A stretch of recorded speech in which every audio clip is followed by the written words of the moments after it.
Hello, this is Random Palk, and today we're reviewing CRYSTALIS on the NES. It was made by SNK, which also did games like POW, and of course a lot of good fighting games. But this was their take on Zelda, which was actually really well done. As you can see, the cutscene graphics at this time are actually really well done. Yeah, this was made in, I think, 1990, which is when Nintendo was starting to reach its peak on the actual good stuff that they came out with. I mean, they made a lot of shit later on, like Mr. Gimmick and shit like that were excellent games. But this is when they really started to set themselves apart. I don't know, I'm just speaking gibberish, I guess. I'm a moron. But anyway, you can name not only your main character, but there's also a later person that you get to name. Kind of like, I don't know, that was just... I guess not. I don't know what the hell I'm thinking of. It's been a long couple of days. I haven't had much sleep, but... yeah, CRYSTALIS is actually a really good game. It's kind of like a combination of Zelda and Wanderers from Wise.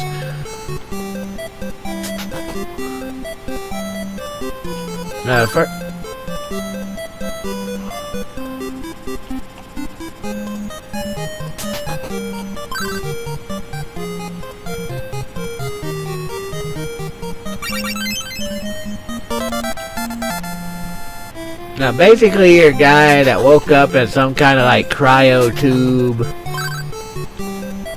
and your first mission is to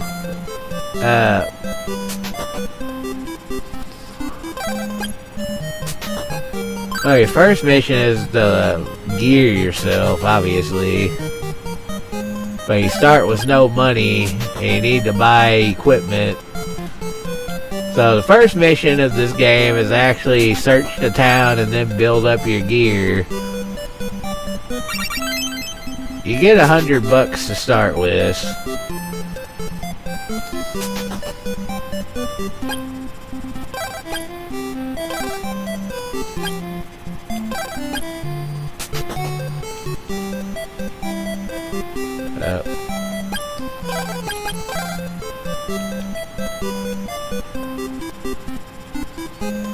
Now, kind of like Landstalker on the Sega, you get the elemental swords that you need to use, you know, to build up.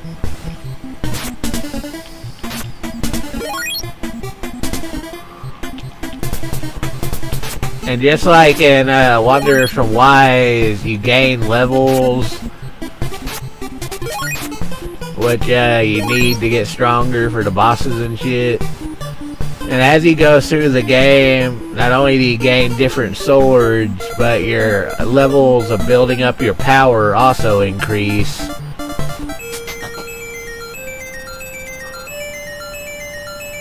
So you can charge your sword to stronger and stronger efforts as you go up in levels.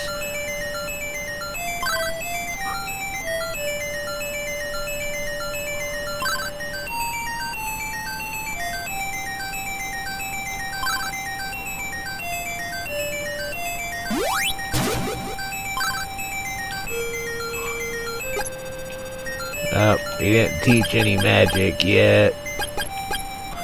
So you see you have a pretty extensive list of abilities and items that you can have that you'll be gaining through the adventure.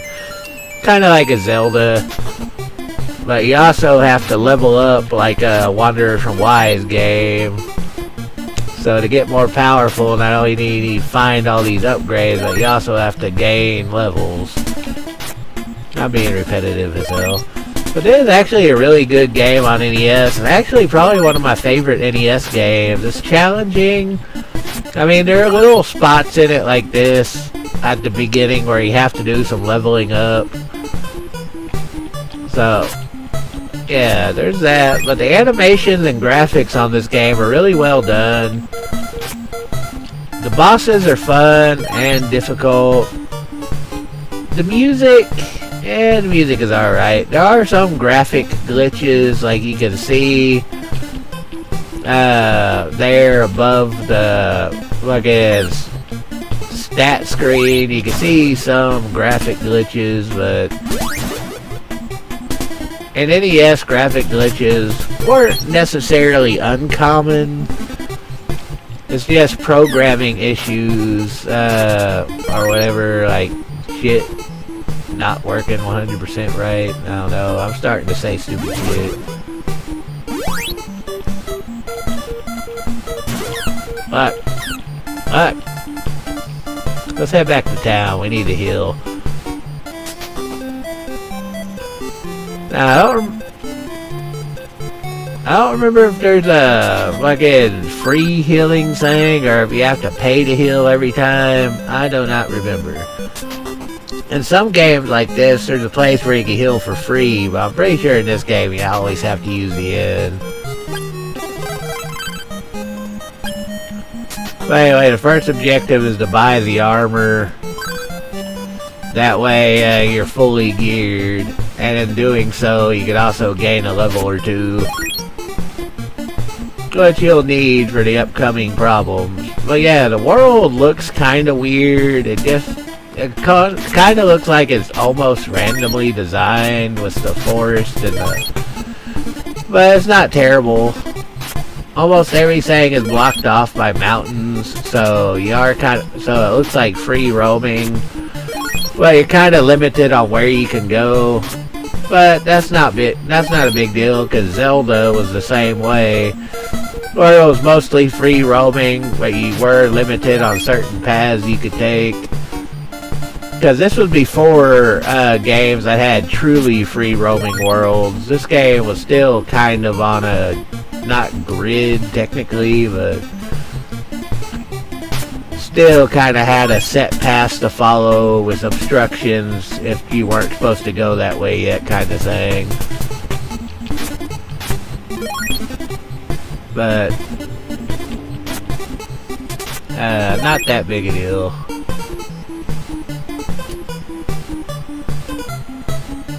This is definitely a game on NES that's worth playing. If you never played it, it's definitely a game that's worth playing. If you're a Zelda fan, it's definitely worth playing because it's a Zelda style. But even if you're not a Zelda fan, it's a good action game that you might enjoy. Can't really think of too much to complain about, except for there are some problems with it that, like, the difficulty can be kind of hard sometimes. But there's not really a whole lot to complain about in this game. There are a few graphic glitches, as I said, and sometimes it's hard to tell where you're supposed to go. Well, that's part of the exploration process, so if you find it hard to find your way in this game, like always, just talk to the townspeople and, you know, try to pay attention to the environment, look for areas you may have to revisit. You know, just like all those Zelda-style games and adventure games. Alright, we just gained a level. Before we go any farther, we need to see exactly how much that armor costs so we know what to build up for. I should have done that from the beginning. We need to see how much that armor actually costs so we know how long we have to build up. 100, alright. So I need to get 100. Which we're almost there.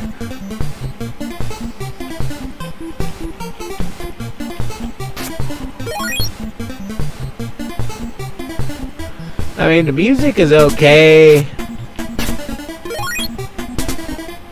It's not as good as Zelda music, obviously, but it's not terrible. The beat is slightly catchy.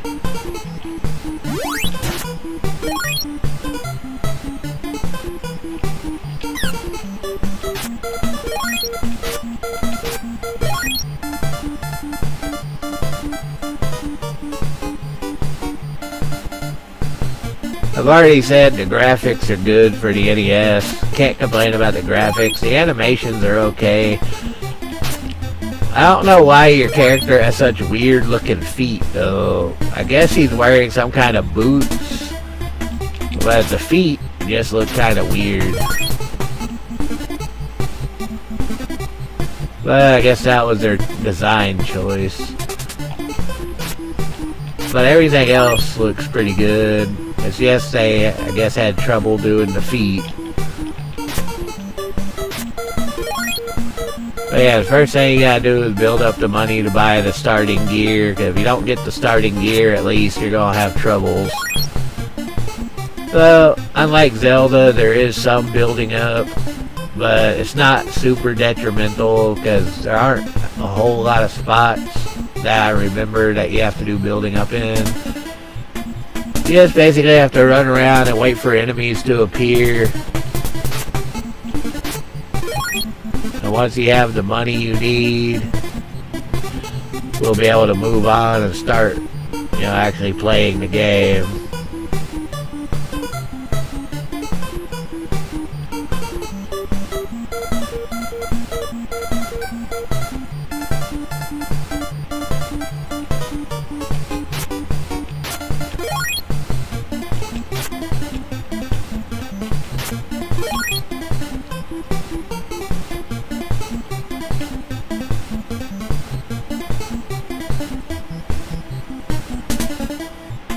I mean, the music ain't as good as Zelda, but the music is still pretty good.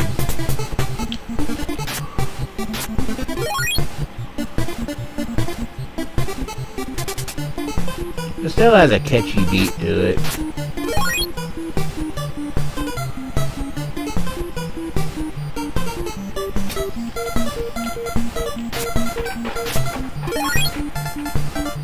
Alright, now we got everything we need for the armor.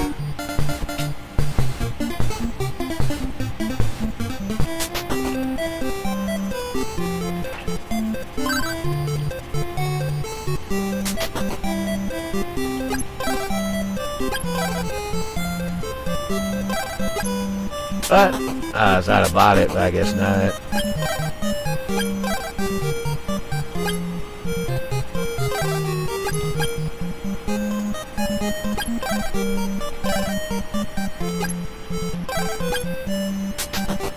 I was hitting the wrong button.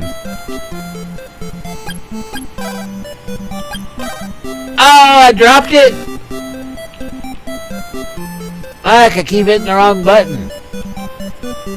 Anyway, it is a review. We're not playing it seriously right now, so let's move on and try to get through the story. I was an idiot and I dropped the armor instead of equipping it. That was a fuck up. But so I wasted your time building up for that armor only to throw it away.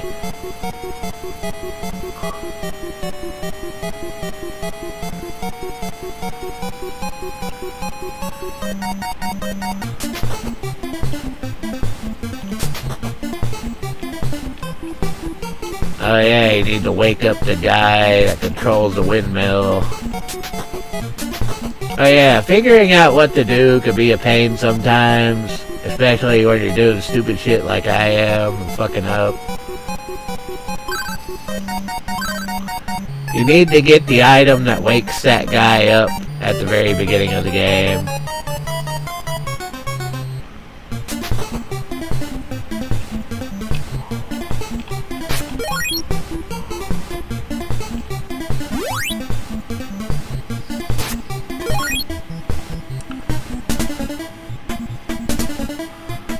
You can only charge your attack power while standing still.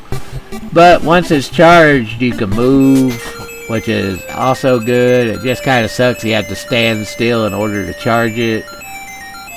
But once you have it charged, you're good to go.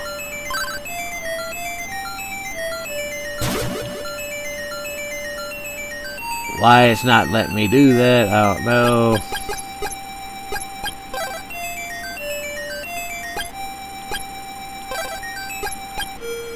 Yeah, I fucked up and hit the wrong button. I threw away that armor.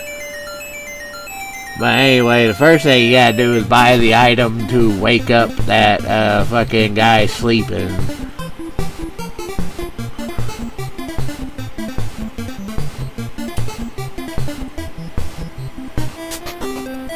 Which I'm trying to remember correctly. That item.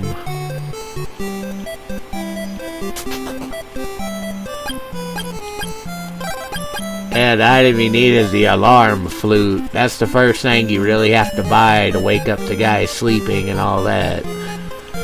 And you can also get warp boots, which teleports you around town, the antidote, which heals poison, and medical herbs, which of course heal your ills. But yeah, the first thing you gotta do in this game is build up for your initial equipment, which I fucked up by throwing it away, and getting the alarm flute to wake up the guy at the windmill. After you do all that story part, you'll get your first spell, which I think the first spell is the healing spell, which I didn't get because I didn't progress that far. And there's the save, so there is a save system. But anyway, that's CRYSTALIS on the NES. Maybe I'll play this game for real, but this was just a review of it. It's actually a really good game if you like adventure games, and if you really wanted to play an alternative to Zelda, this is a good choice. It's like Wonders and Wise, but not as basic. There's a little bit more enjoyability to playing this. And actually, one of my favorite Zelda spin-offs. This is actually a really good game, and I would recommend it. Even if there are a few graphical errors, but they're not detrimental. But anyway, if you like my videos, please follow and subscribe. I'm going to end this one here. This is also a game that I'm considering doing a full playthrough of. But until then, I'll see you in the next video. Hopefully you have a good weekend. But yep, please follow, subscribe, greatly appreciate it, and take it easy. I'll see you in the next video. So until then, I don't know, enjoy your weekend. Goodbye.